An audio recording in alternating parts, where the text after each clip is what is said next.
Friday, June 5. Welcome to CGN News. Jamaican Prime Minister Andrew Holness says 2,300 Jamaicans have entered the island under the government's re-entry program at a cost of $1 billion.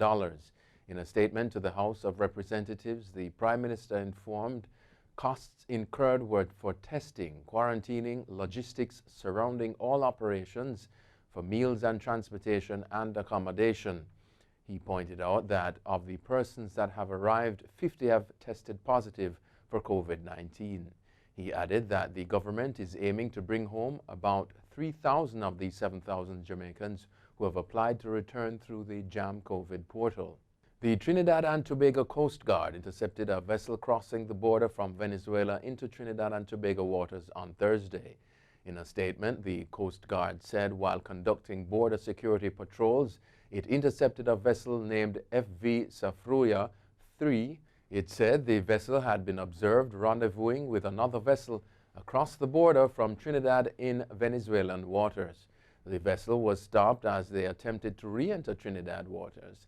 There were 2 male Trinidad and Tobago nationals on board. Upon searching the vessel, a large cargo of shrimp and fish was discovered.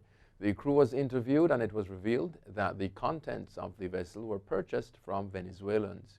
The vessel was detained and its crew and cargo were handed over to representatives of the Trinidad and Tobago Police, Customs and Excise Division and Immigration Division. Investigations are continuing. St. Lucia has recorded its 19th COVID-19 case. The individual is a 33-year-old female who is a national working on a cruise line. She was recently repatriated to St. Lucia and was placed in institutional quarantine as per national protocol.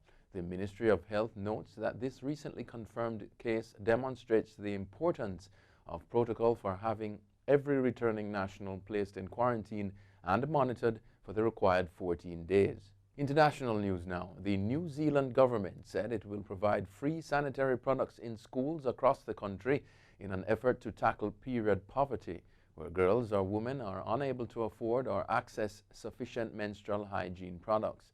Nearly 95,000 girls in the country aged 9 to 18 are thought to stay home from school during their periods due to not being able to afford pads and tampons, Prime Minister Jacinda Ardern said in a statement. The New Zealand government is investing 2.6 million New Zealand dollars in the initiative, which will be first rolled out at 15 schools in the Waikato region of the country's North Island during term 3 of this year.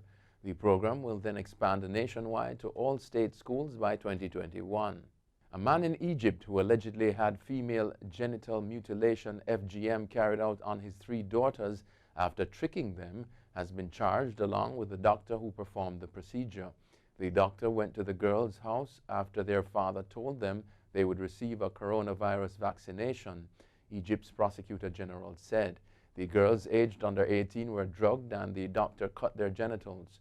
FGM was made illegal in 2008 in Egypt but remains prevalent. The girls told their mother, who is divorced from their father, about the procedure and she notified authorities. The prosecutor said in a statement they lost consciousness and when they woke up they were shocked to find their legs bound together and a sensation of pain. Performing FGM was made a criminal act in Egypt in 2016 and doctors can be jailed for up to 7 years if found guilty of carrying out the procedure. Anyone who requests it can face up to 3 years in prison. The procedures alter or injure female genital organs for non-medical reasons and often involve the removal of cutting of the labia and clitoris. The UN estimates that 200 million women and girls alive today have undergone some form of genital mutilation.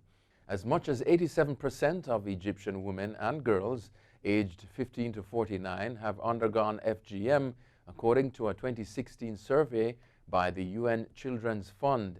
It can cause lasting physical and mental trauma, including chronic infections, menstrual problems, infertility, pregnancy, and childbirth complications. India is reopening shopping malls, places of worship, restaurants, and offices from June 8 as it eases its lockdown restrictions. The guidelines include staggered work hours and no edible offering at temples. However, these places will remain closed in containment zones with only essential services allowed. The Health Ministry has asked all establishments to ensure hand sanitizers are placed at entrances and to adhere to strict social distancing measures. Religious places of worship have been allowed to reopen, but with stringent guidelines. No distribution of edible religious offerings, no sprinkling of holy water, idols and holy books cannot be touched, and large gatherings are prohibited. Furthermore, to curb the spread of coronavirus, recorded devotional music and songs may be played, and choir or singing groups are not allowed, the ministry said.